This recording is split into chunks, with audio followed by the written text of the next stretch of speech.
大家好，我是夏妈。今天我们来做一个家庭版本的生煎包。首先准备猪腿肉，切成片，再剁成碎末。像这样还带有一些颗粒，放入碗中。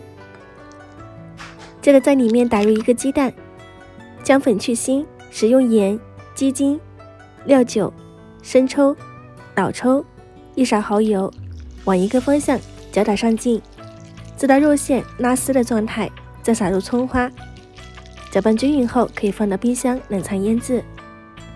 1斤普通面粉，5克酵母，少量盐，1克小苏打，250毫升的温水，搅拌成面絮状，加入玉米油20克，下手揉成面团，像这样就可以啦。盖上盖子，醒20分钟。醒好后的状态半发面，没有发的特别的大，移到案板上面揉搓排气，搓成长条，再分割小剂子，30克1个，每一个剂子需要再揉搓光滑，用擀面杖擀成面片，厚薄均匀。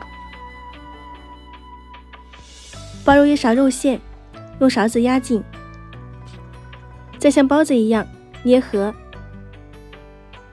收口一定要捏紧，避免漏馅。反过来，将我们的生煎包生胚就准备好啦。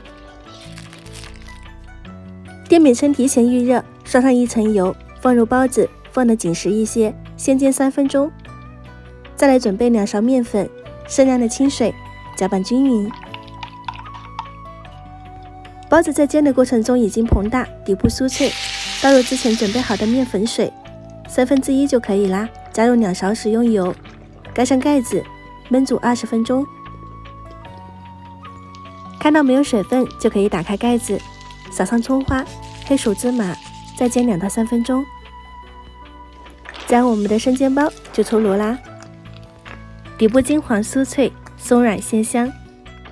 刚出锅真的太香了，一口气能吃5个，想吃就收藏起来试一下吧。喜欢我的视频记得关注我哦，下期再见。